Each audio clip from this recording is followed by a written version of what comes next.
I have the pleasure of introducing our missionary to the Philippines, Christina Anderson. And she is, for those of you who don't know her, she's a member of our Lake Sam family, and she's one of my best friends. And she has been going back and forth to the Philippines for 7 years. And she is with us today on Skype, hopefully.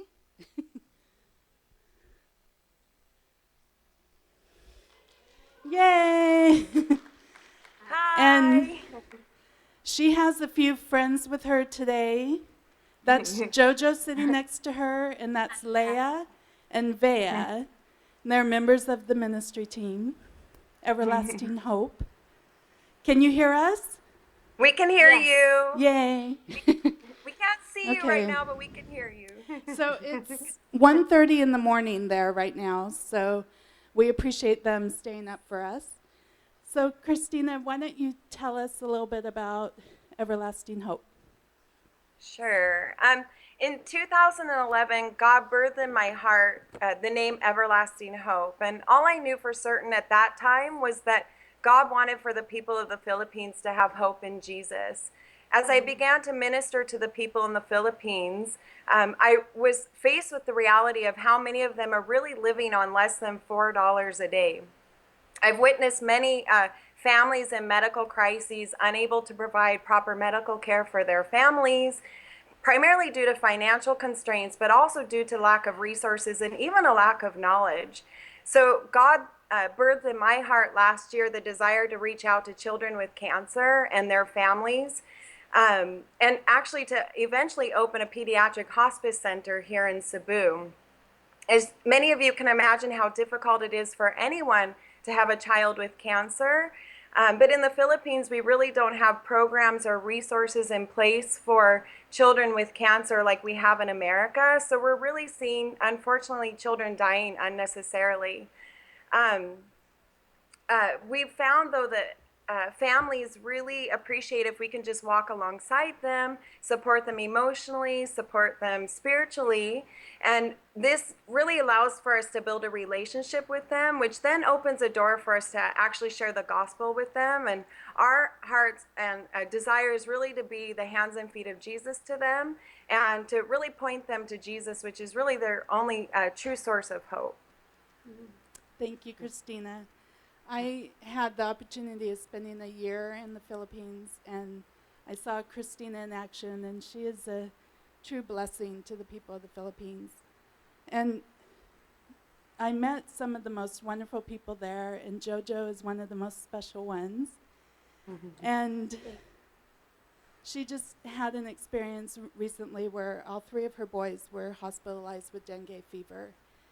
And she wants to share with us this story and how God got her through that. So JoJo, please tell us your story, and thank you. It's a pleasure to share with this experience to you, all of you guys, and what God make a big miracle in my life, especially in my kids. And that time, my kids, three of them admitted at the hospital. My oldest son, Joven, he's in critical condition that time, and he said to me his body is in pain and he have an headache, and he's telling me that, Ma, just bring me home because I feel I'm dying. And I told to him that, no, you're not gonna die, God gonna heal you, and always remember that God is with us. We just still keep praying. And I just told to him that time that if I can take all that pain away to your body, I will able to sacrifice to myself to just make you feel better. And the nurse called me and she said, the doctor wanted to talk to me, and I went to the nurse station, and the doctor, she said to me, I would like to tell you, just calm down yourself and prepare what possible happening, because we have the new platelet. His platelet of your son Joven is 12, And we just suggest to you, if you can just able to find hospital, like have an ICU, transfer him.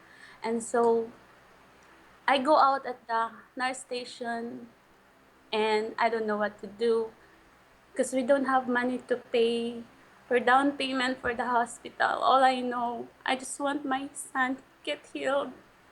And I go back to the bed with my son and my husband. My husband asking me if what the doctor she said to me. So I told to my husband what the doctor told to me, that my son just only have a 12 platelet account. So I see my husband, he bowed down his head. I see him crying. And he said, we're gonna win this. We're gonna fight this. We're gonna still keep praying and trust to the Lord that our son get healed. It's, for me, it's hard. I'm the mother and see them laying down in the bed, and I see Joven almost dying, and I don't know what to do. But all I know, I'm just gonna still keep praying for to the Lord and trust and claim His words that He's gonna be with us and He's gonna heal my son.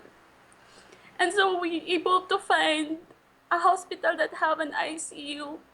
I see my son, he laying down at the bed and then he vomit. His mouth is bleeding. He's not eating. He's not drinking. And he said to me, Ma, I almost cannot handle this pain. And so I just hold his hand at the ICU. We worship to the Lord. I told to him, always remember, whatever happened, always remember that God loves you so much. My love is more than bigger His love. He cares you so much, and always remember that He really loves you so much. And that time I just feel that it's so hard. Like, I see him like, I'm scared to sleep. Because what if I'm gonna open my eyes, I'm gonna lose him? What if he's gonna die? But all I know, I just ask to the Lord, Lord, comfort me, touch my heart, just be with me. And that time, God showed me how much He loved me. He showed me how much He cared for me. He made a big miracle. He healed the three of them. And when we got home at the house, I asked for my oldest son. I asked him if he remembered what's happened at the hospital. He said to me, Ma, I did not remember all of what happening. All I heard crying. I heard you praying. I feel my eyes want to sleep, but I just hold my eyes not to sleep because I heard you praying. I heard you crying, and I feel pity for you. And I'm just so happy that God make a big miracle in my life and in my kids. I see them now, they're fine. And thank you guys. Thank you very much for your prayer, for your support. I cannot do this by my own. And thank you for your kind heart. And thank you very much. Thank you so much, everyone, for just praying for this family. We truly did see a miracle happen, and we know that when we come together, and there's power in prayer. And so we just really appreciate God actually provided all of the financial needs that they had, as well as the emotional needs that they had. And so many of you wrote letters and prayed, and so we just really appreciate all of you. Thank you so much for sharing your story, Joe.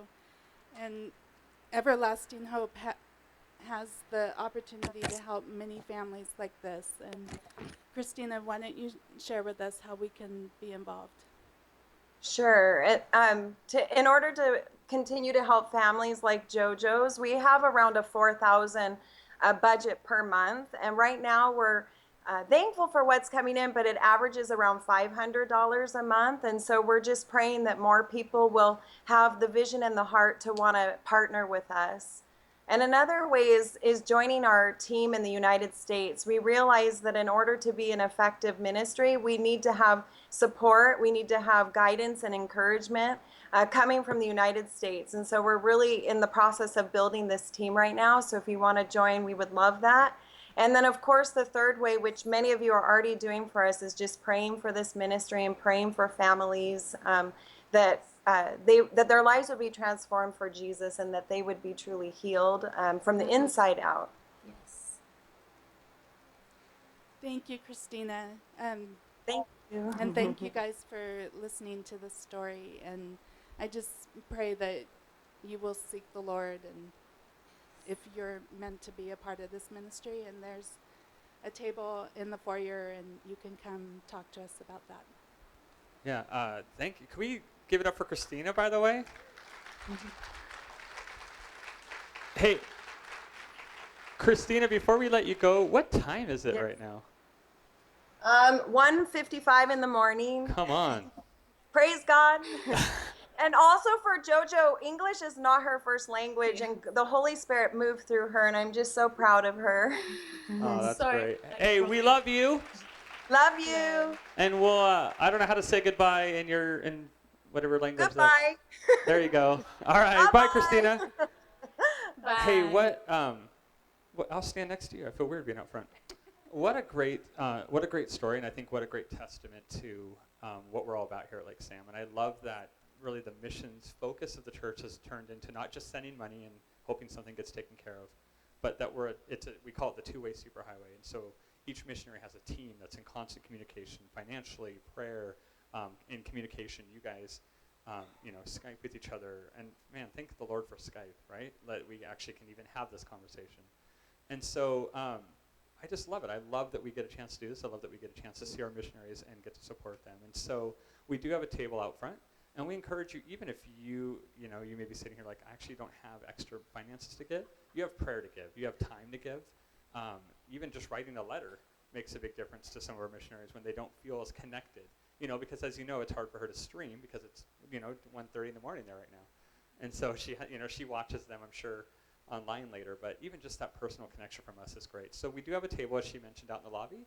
And then if we could pop that, you saw the text giving slide. You can text Christina to 59769. 59769. Wanda Fisher will be so proud of me.